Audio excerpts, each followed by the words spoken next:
Live Fit Podcast, episode 100.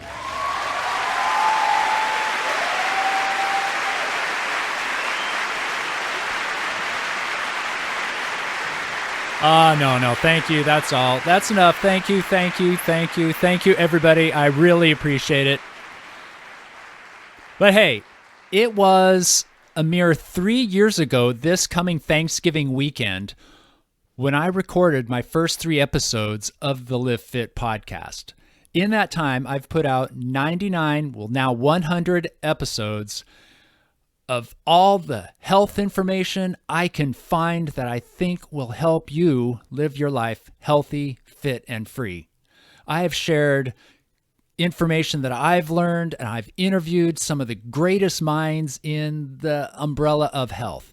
And we have shared with you our love, our passion, our philosophies, our experience in education and research, all with the hopes that we can help guide you to better health in a way that works for you.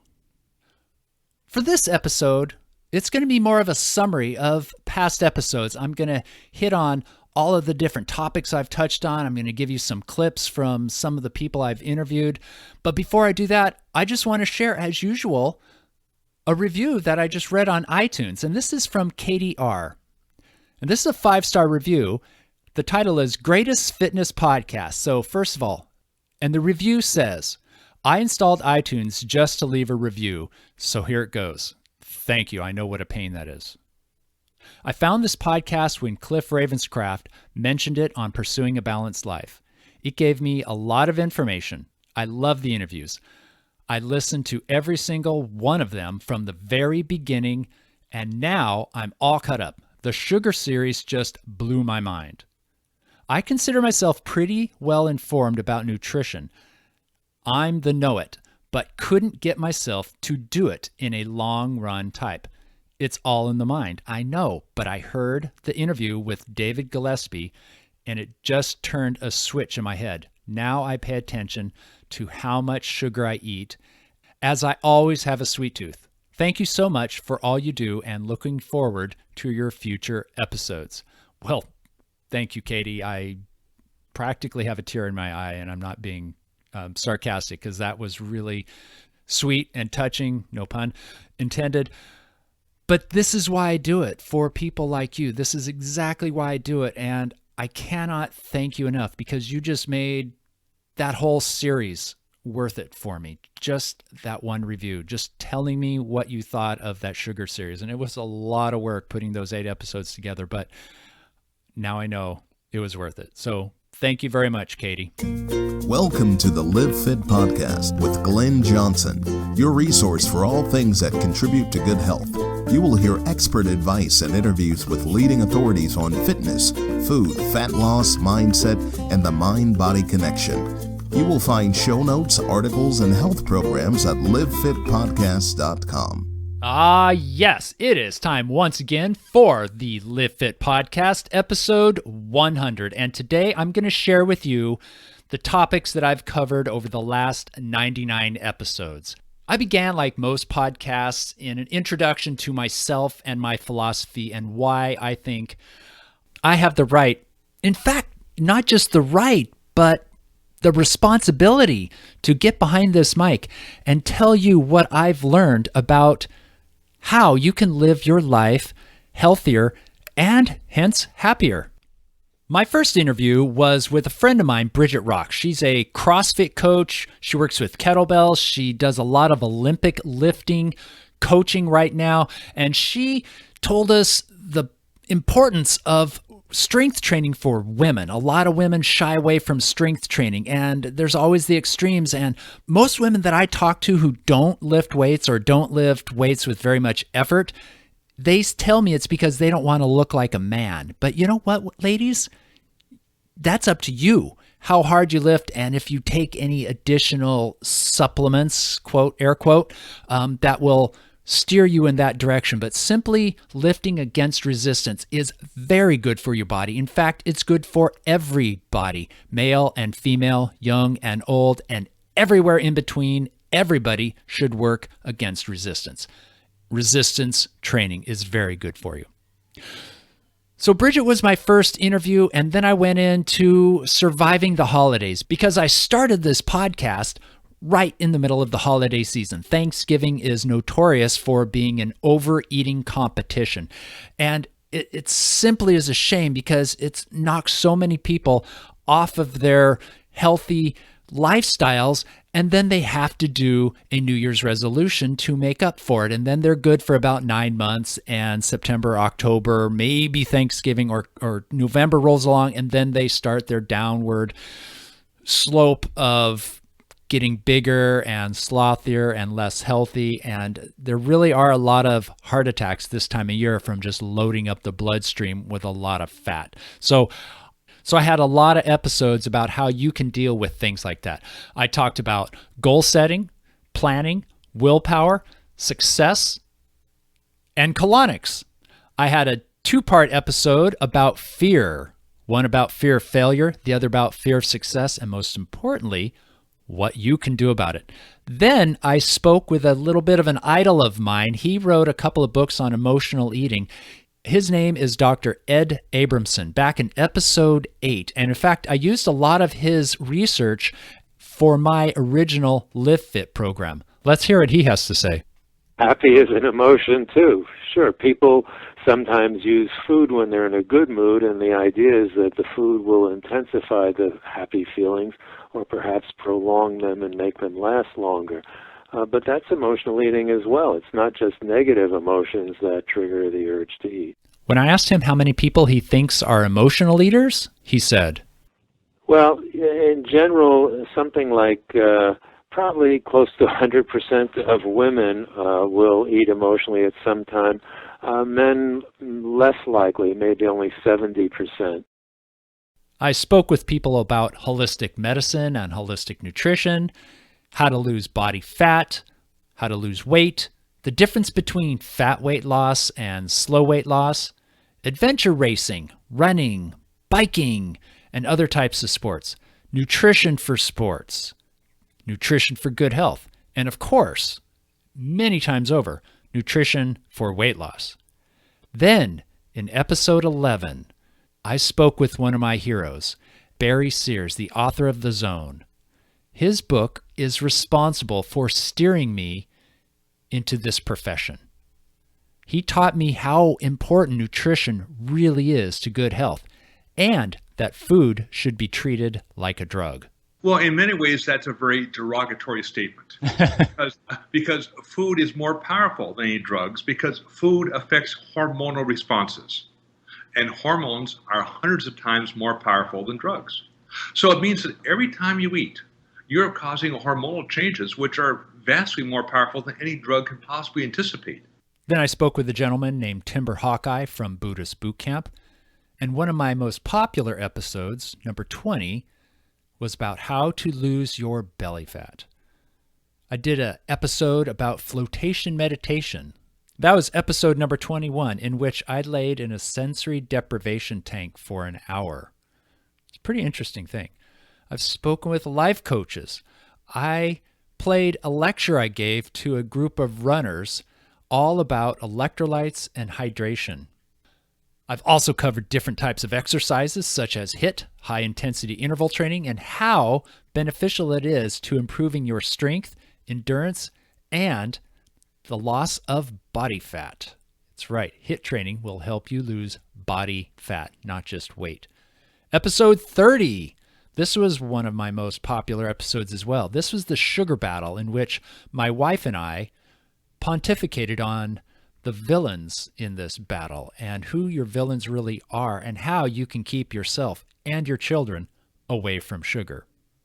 And speaking of sugar, I did an entire series of sugar 59 episodes later. Yes, as popular as the sugar battle was, it took me 59 episodes to finally come up with a whole series of sugar. That was one of those hand slaps on the forehead. Why didn't I do this sooner? But hey, I did it, and it was awesome.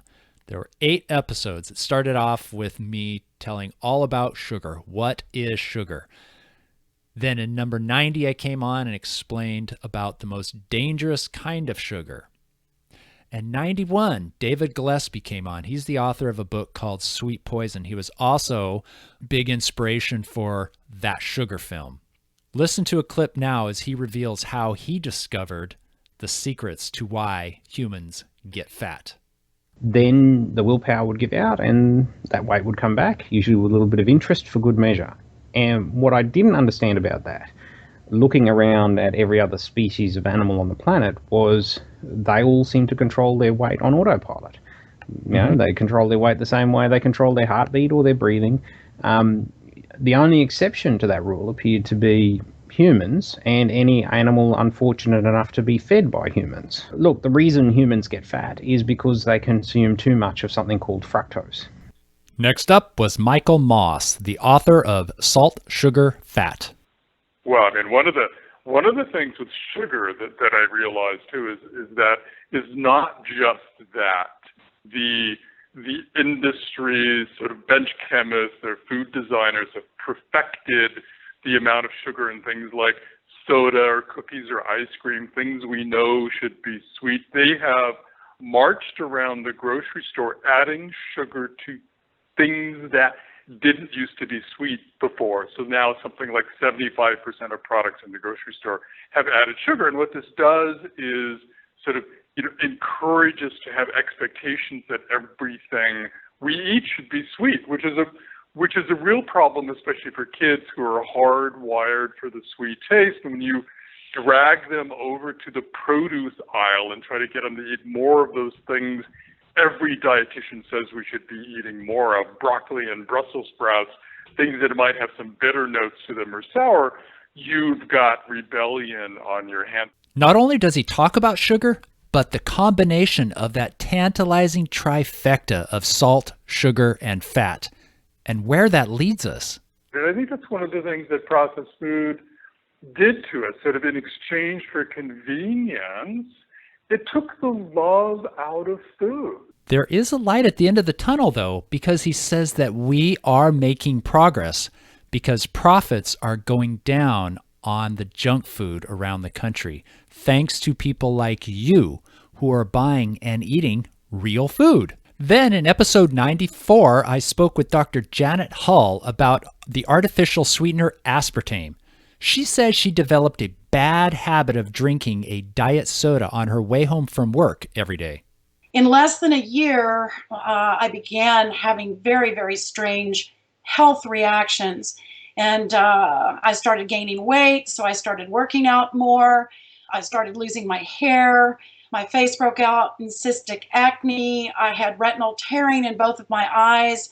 My moods were horrible. My periods were off. I was just hitting a wall. And I'd always been very exceptionally healthy. After checking herself into the hospital when she had an unbelievably high resting heart rate, they told her she had an incurable disease that was causing her thyroid to go berserk. But instead of agreeing to have her thyroid killed, she decided to find the cause. When she eliminated aspartame from her diet, she found that her blood chemistry began returning to normal within 6 weeks. Her doctor belittled her and told her it's impossible, that there's no way aspartame can be doing this, and that you can't reverse Graves' disease. But she wasn't convinced. She continued to keep aspartame out of her diet and began researching for her book. And while doing that research, she spoke with original researchers. And there is no doubt whatsoever that this product was toxic. They knew it was toxic from the very beginning. And then I spoke with Dr. Joel Furman in episode 95, and he said that type 2 diabetes is not only reversible, but most people should never have had it in the first place. They didn't have to have it. It's the result of nutritional stupidity. He explains how large food companies are killing us for profit by tricking us to believing that convenience foods are good. We've moved in a direction that hasn't been good for our population, and it's resulted in the most overweight, sickly, and drugged population in the history of the human race, and it's not buying us better health, it's actually buying us worse health. He tells us what is at the heart of parents giving sugar to children. Children are are taught not to like fruits and vegetables by parents having this idea that it's better for the child to eat more food and get bigger. And they think they're not eating enough food, so they entice them with something more tasty, with sugar added to it to make them eat more of it. And then they stop eating the good foods. Then you have a kid who only is living on junk. And then you laid the groundwork for cancer and serious disease, including mental and emotional problems later in life and school performance issues. Then he makes the bold statement that it is the early ingestion of lots of sugar in childhood that causes drug addiction later in life.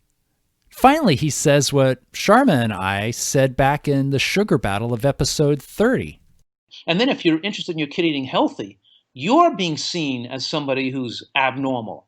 And that is what really irks me, because it's generally agreed upon not to give cigarettes to children or alcohol to children or even very much drugs like aspirin or diphenhydramine, things like that.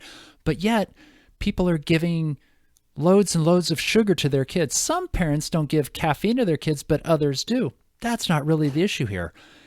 It's sugar, and it just drives me crazy how flagrant people can be with it. Okay, enough about that. Done with the sugar battle.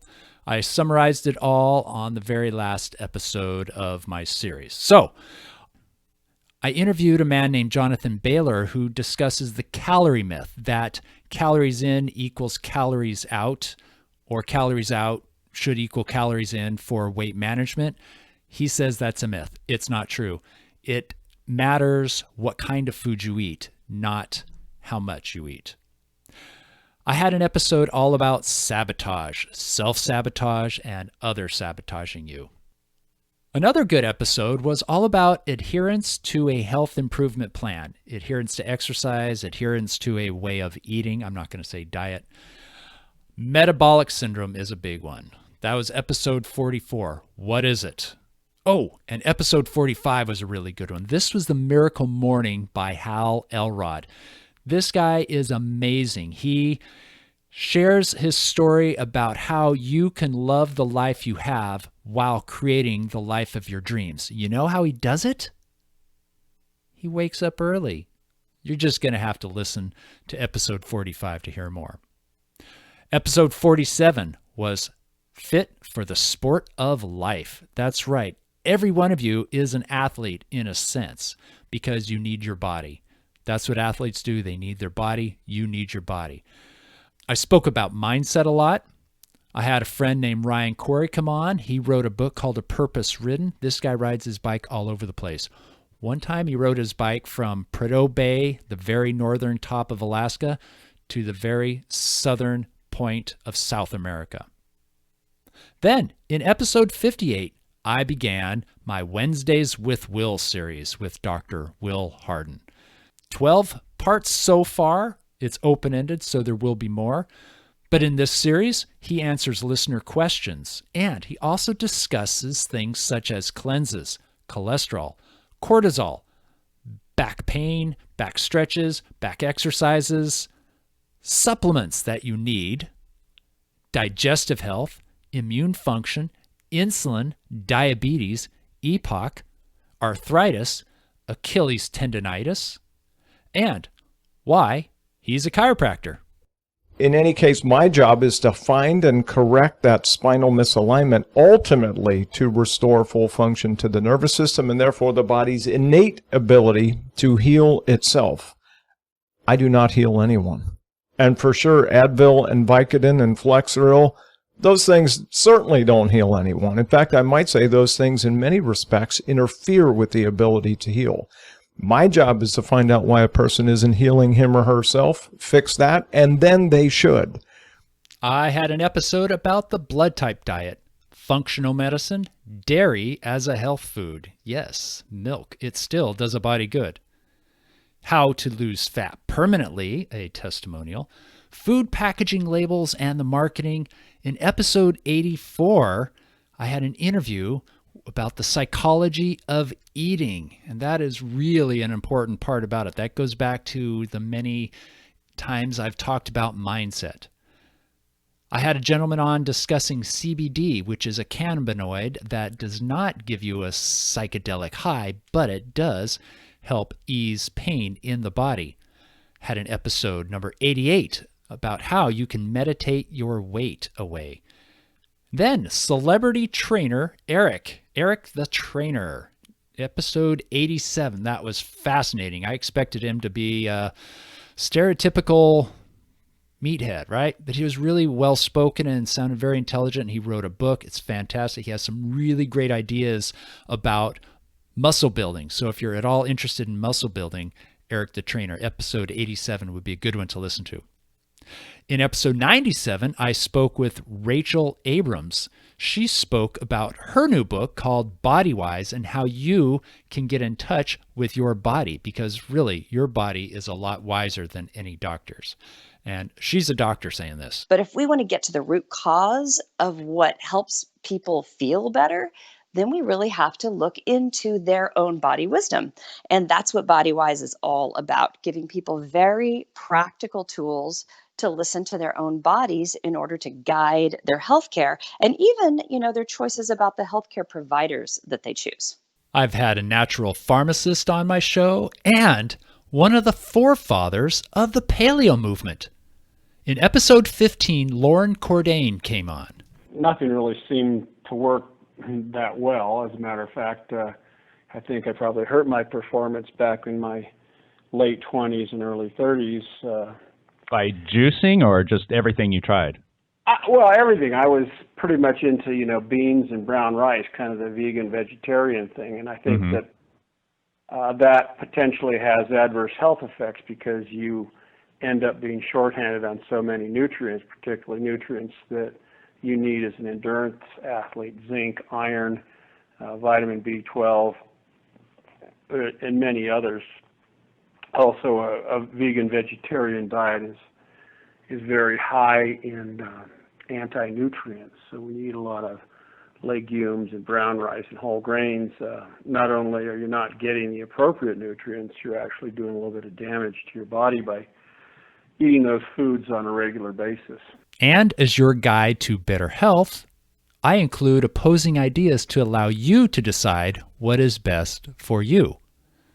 For example, my interview with Dr. Richard Openlander discusses the relationship of humans' food supply and the planet it grows on. One single reason that's most responsible in a comprehensive fashion for all of this global depletion is because of food choice specifically related to animal agriculture.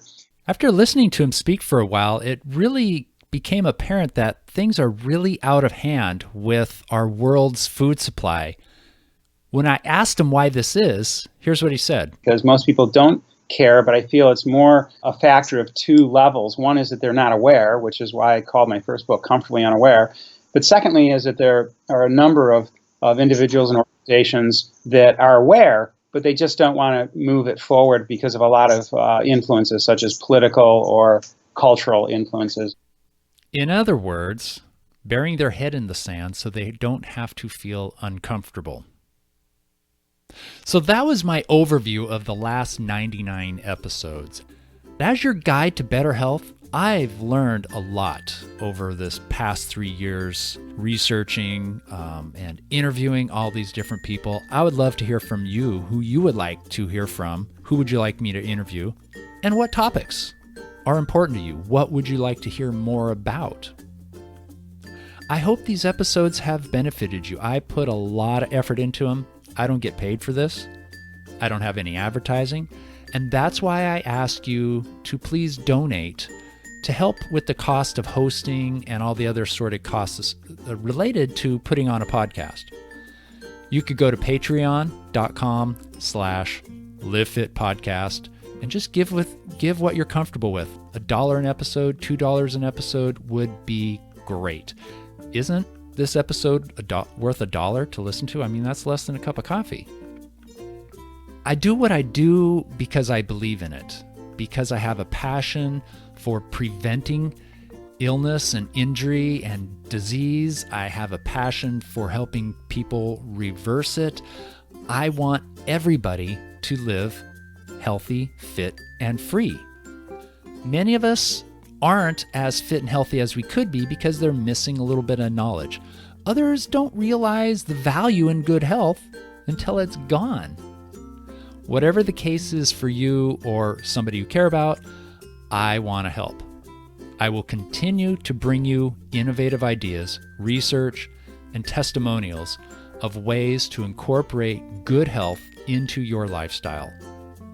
One thing that I've seen that limits a lot of people is their need for comfort or the avoidance of discomfort. Hey, of course, I understand. I like being comfortable, laying in a nice cozy bed versus laying on a cold, hard floor. Sure, I get it.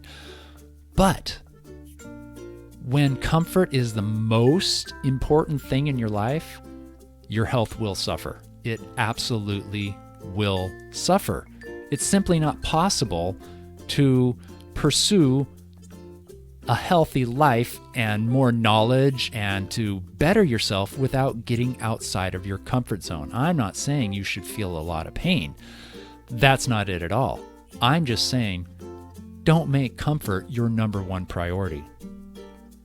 The discomfort that I'm referring to when I say get out of your comfort zone can come from all kinds of things that people find uncomfortable. Exercising, if you don't love exercising, even me who does, I still find it uncomfortable, and sometimes I just don't want to do it. I'd rather, stay inside, and shoot, I'd rather stay in bed than go out for a run or go to the gym or something like that a lot of times.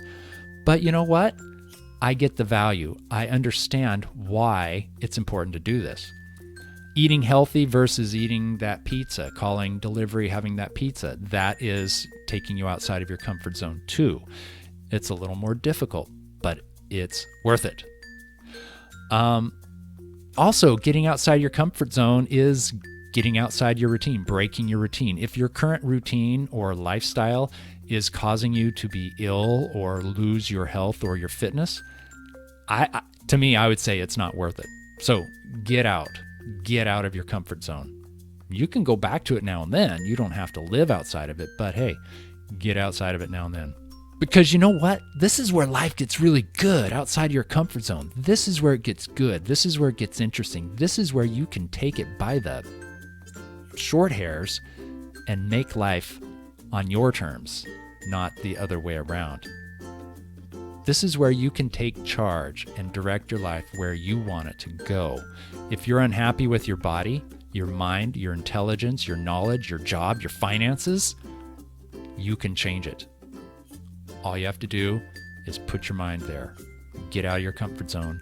Do what you need to do it. So this last summer, I did several things that took me out of my comfort zone.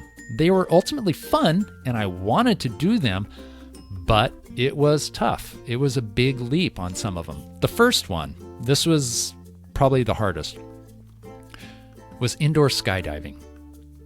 So I went to one of those places where it's basically a wind tunnel going up instead of sideways. And you step out on this mesh, and the wind is blowing really, really fast, like 140 miles an hour. And you lay down on your front, and the wind just holds you up as if you're, laying on a bed or something on your belly, except you can spin around and you can go up and down and move all around. I felt kind of like a leaf in the wind. Let me point out, I'm kind of afraid of heights. So even though I was only about 4 feet off of this mesh, this net that I was previously standing on, I was still a little bit leery because I could have theoretically gone way up high and then, lost control and then fallen, that sort of thing. So that was definitely a fear factor there. I did it because ultimately I wanted to, and I'm glad I did it. And I'm glad I had that experience, but I was well outside of my comfort zone. Another thing I did, which I hadn't done in 10 years, was I mountain biked. But I didn't ride my bike. I rode a full suspension downhill bike in an area I've never been on before. It was so awesome, super fun, but getting into it was pretty tough because it wasn't something I was comfortable with. This was a bike I was completely unfamiliar with. I didn't understand the feel, and therefore I couldn't ride it like I would with one that, I know. But it was so much fun. I mean, as much fun as a human can have out of bed. Another thing I did, which I haven't done in a really long time, was I played drums. I played drums as a kid, and I never really played a drum set. But a friend of mine had a band, and he needed somebody to sit in and just play drums and keep a beat while they were practicing songs. And I was that guy. Later, I helped them write a song together, and I was definitely out of my comfort zone. I'm not saying I was great, but I was better than I expected to be. But if I was too scared or shy or caught up in my own story that I'm not very good, I never would have done it. Once again, I'm not going to replace their normal drummer, but I was quite pleased with my performance. I also started the habit of meditating every day. Now, this has made a world of difference in my life, in my day. I start the day by taking a walk and meditating. Sometimes it's only for 5 minutes, other times it's 15. I haven't really gone longer than that.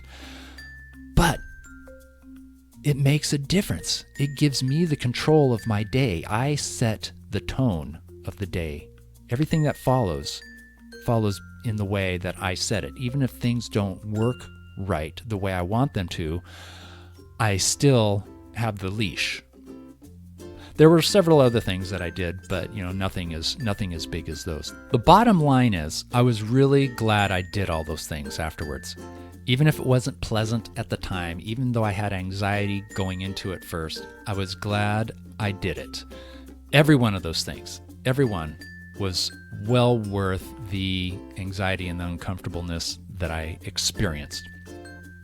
The reason I'm talking about this so passionately and going on and on is because so many people I speak with want to lose quote-unquote weight, in other words, body fat, but they don't make the changes that they need to. They want to, like I want a Tesla, but they don't do what it takes. And most importantly, they don't make up their mind to get rid of that burger and fries every day at lunch, or that pizza 3 nights a week, or the 2 beers every night in the evening. You have to make some changes. If what you're doing is not working, you have to do something differently. And I don't mean go on a diet for a month and then go back into your old habits. I mean change the things that are bringing you down. Most people don't want to change their habits. They like the burger and fries because they're in the habit of it. Maybe they would like something else, but they're not in the habit of it. And the new or the unknown is scary. And that's why you need to come out of your comfort zone, because it's okay to be a little bit scared. It's okay to try something new. It's okay to think for yourself. And it's okay to do something good for yourself. You're not selfish to do something good for your body. So I challenge you to do something new, do something scary, be bold, be beautiful, be new, be you. Changing a habit is not easy, but it's probably worth it. I've helped hundreds of people change their habits to improve their eating or their physical activity, or to give up smoking, or to reduce alcohol, or simply to put their mind in the right place so they can move forward and be positive and do all these things that I just mentioned. Habit change takes time, but getting comfortable with being uncomfortable is your first step. You can't lose weight if you don't change the way you're living. You can't lose weight if you don't change your habits permanently. So I ask you, what's most important to you? If you don't want to give up those habits that are bringing you down, making you overweight or out of shape, then admit it and embrace it. You don't have to go whole hog and do what you can to put on as much weight as you can. You can still respect yourself. But hey, if you don't want to give up your pizza every Friday night and your burgers at lunchtime, do know the consequences and do acknowledge what you're doing and why you're doing it. You shouldn't be sucker punched at the end of your life. Oh, I didn't know. Okay? So, if you have anything you would like me to cover in future episodes, please let me know. You can reach me at livefitpodcast.com. I have a link I have an orange tab on the right side of the screen. You can leave a voicemail. You can also send an email there. You can always reach me at glenn@livefitpodcast.com. It's been a pleasure. It's been a joy, and thank you for keeping me sharp and on my toes. Thank you for listening to this episode